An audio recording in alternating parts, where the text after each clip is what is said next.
You'd be surprised at what 3 weeks and $500 will get you. I've started 7 businesses in the last 7 years-ish, and here are 7 lessons I've learned through the startup journey of ups and downs and failures and back and forth to eventually have a couple companies that do over 8 figures a year in revenue. Additionally, in this video, I wanna share stuff that you probably won't hear other places and actually give you the nuts and bolts tactics that changed my life as a young entrepreneur in college trying to make it big. All right, lesson number 1, don't reinvent the wheel. A lot of people have already built your business model or similar type of business to what you're trying to do. So don't go reinvent the wheel. So a few years ago, I wanted to actually get into real estate. I was very excited about real estate. I knew most millionaires in the country were made from real estate. So I went to study on YouTube. I was trying to read books. I was getting courses all on real estate. And I made a little bit of progress. It took me a couple months. I was trying to learn this game, but then I found someone who was an expert in the real estate space. This guy had flipped about 300 houses. I think one of the best tactics you can use, especially if you're young, is use the college card. I called this guy up and said, hey, I'm in college. I'm a young, promising type of entrepreneur guy. I've got good grades. I've been starting business. I have some employees in these other businesses. I really want to learn the real estate game. Can I show up to your office? I'll bring you coffee. I'll pay for lunch, whatever, but let me shadow you for a day or two as you go out and do this real estate thing. And this guy I reached out to was pretty flattered that some college kid would reach out to him and says, yeah, come on by. So I showed up, I was all sharply dressed, and I started to follow him around as we went to properties and deals, and he just started to spew stuff out. He was teaching me and coaching me about how he saw a deal, how he looked at stuff, and lo and behold, in about the next 2 to 3 months, I actually wholesaled 2 houses, made $5,000 in each house, so I made a total of $10,000. I took 6 or 10 months of my learning, and I went with this guy for a couple days, and it condensed years of knowledge down to a few days. Don't try to reinvent the wheel. Even if you have a brand new business, there are people out there that have already launched businesses similar to yours, and typically people, at least in America, like to help out the young, hustling entrepreneur. So lesson number 1, don't reinvent the wheel. Go find great mentors that you can follow. All right, on to lesson number 2. If you're like me, you've got 100 business ideas floating around in your brain. It can sometimes be kind of stressful, actually. I remember laying up at night, thinking through, and I couldn't sleep a lot of nights because I would be planning all these things. I'd get a notepad out, draw out a whole business idea, and then I had a different business idea, and I was running around like a chicken with my freaking head cut off. It was so frustrating. And finally, I was actually in school at a university, and I was in the entrepreneurship program at this university, and there's a teacher, professor named Brother Church. It was a religious university, so his name was Brother Church is what we called him. And he said something that absolutely changed my life, that helped me get all the noise out of my brain down onto actionable something that I'm gonna move on. So what he said was, find your favorite idea of your list, find that idea and give yourself a timeline and budget on that idea. And actually the way we started Fund Launch was exactly that way. We had this idea that we could make content and courses and stuff about investment funds. We didn't know if it would work or not. So we gave ourselves a timeline and budget. Our current timeline was 3 weeks and about a $500 budget to test out our product. And by the way, you'll be surprised how much you can get done in 3 weeks and $500 if you fully focus on something. Now, what will happen after your 3 weeks and $500, you will know if this business kind of sucks, it's not worth it, or you'll know if you actually got something here. If you pass the 3 weeks and $500 and things are going well, maybe you have some sales coming in, then it extends to the next 9 months. Okay, we're gonna go all out on this business for the next 9 months. I'm not gonna focus on other stuff. If I have another business idea, guess what? I'm gonna write it down in my notebook and maybe I'll visit it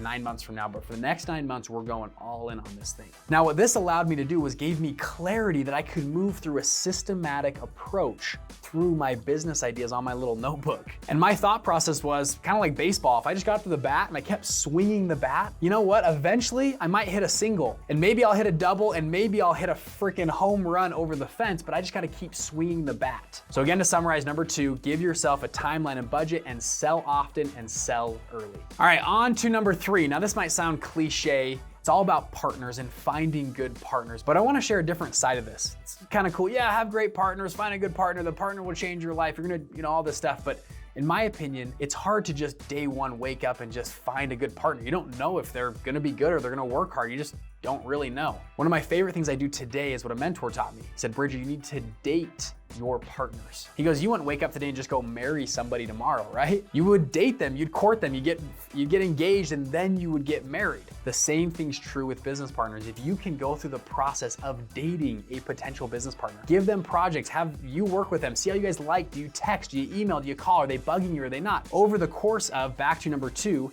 that timeline and budget over that 7 to 9 month period, you can date your partners in a really good way to see if you want to actually get married with them and get into business with them.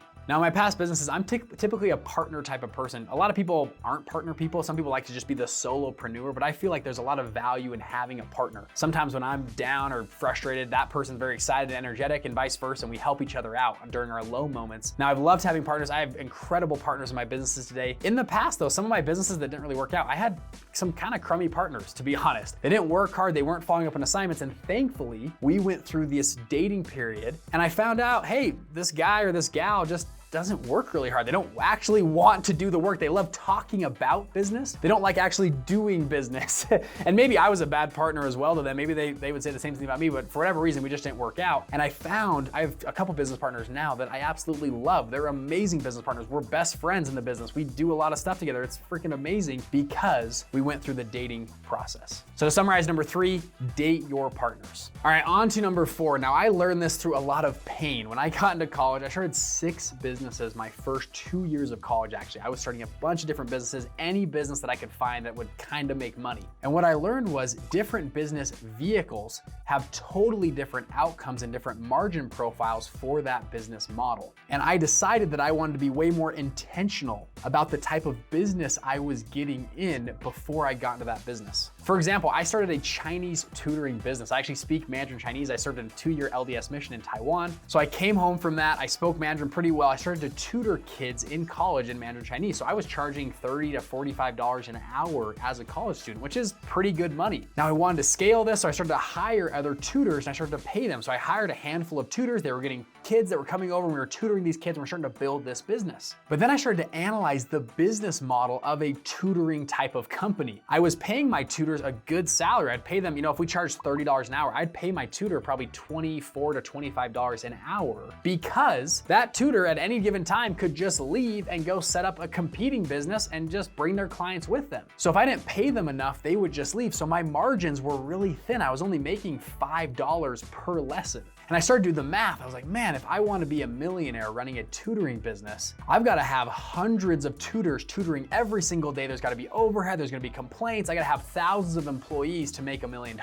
And my margins kept getting competing down and down. So after that experience, I decided to be way more intentional about the business models I got into. Now, a lot of you that follow my channel know I love investment funds. The model of investment funds is amazing. You can use one of the 4 leverage pieces of capital to lever up what one person can do in a business. Most hedge funds or real estate funds have maybe less than 100 people that work for them, yet they generate billions of dollars in revenue every year. I love the vehicle of funds because the margins are so wide, the gaps are huge, that there's a lot of excess cash that's spit off. Even if you're an okay fund manager, I would make way more money as an okay fund manager than I would as a really great tutor because the margins were so thin in that business. So number 4, be very intentional about the business type you get in, which dovetails actually into number 5, which is red ocean and blue ocean analytics. Now, this concept comes from a book called Blue Ocean Strategy. It's been taught around the world, but this concept drastically changed my way I approached business, especially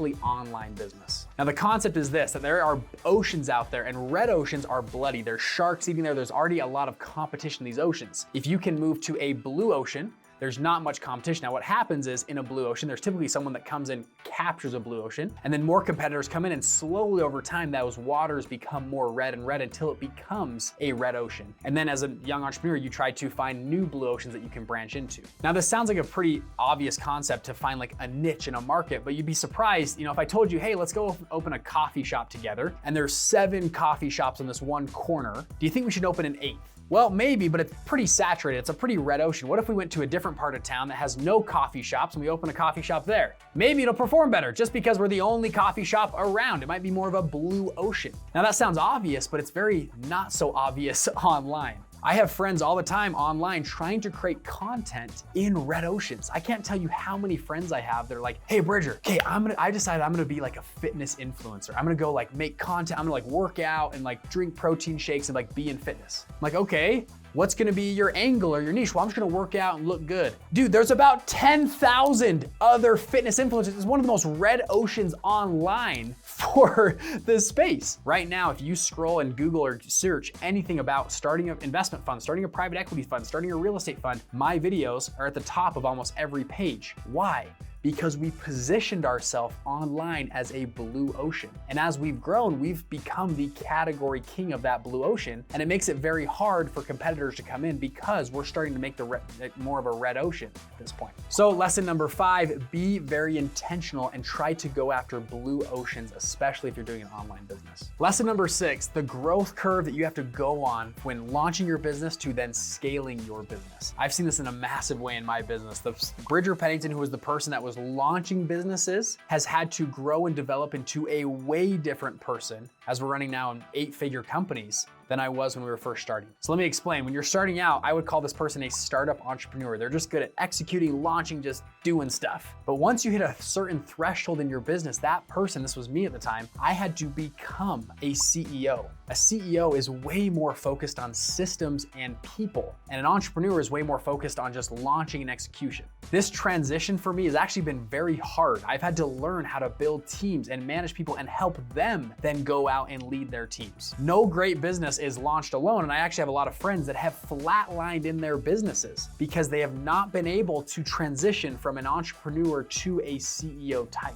I'm actually currently in this process of development where we can get now a second and third layer of leadership across our company. And I recognize our business will only grow as much as I grow. So lesson number 6, an entrepreneur and a CEO are 2 different people. All right, lesson number 7, this might be a little corny, but your body and your mind and your spirit are the most valuable assets you'll ever have in your business. If you do not feed and take care of your body, your mind, and your spirit as you try to grow this business, it will consume you and in a lot of cases destroy your life. And with that, your business will crumble as well. I actually had a good friend of mine that was just, I'm gonna launch my business. Everything was focused on the business. What happened was he let go of his entire physical health. He also let go of his spiritual health and his relationship health with his family and family members. And what happened was it worked in the short term. He scaled his business, it worked, his business went like this, but then it hit a tipping point where he started to shut down in a lot of different ways. And what happened was he then started to outlash and he would go back and forth and he lost his center and core. And guess what? His entire business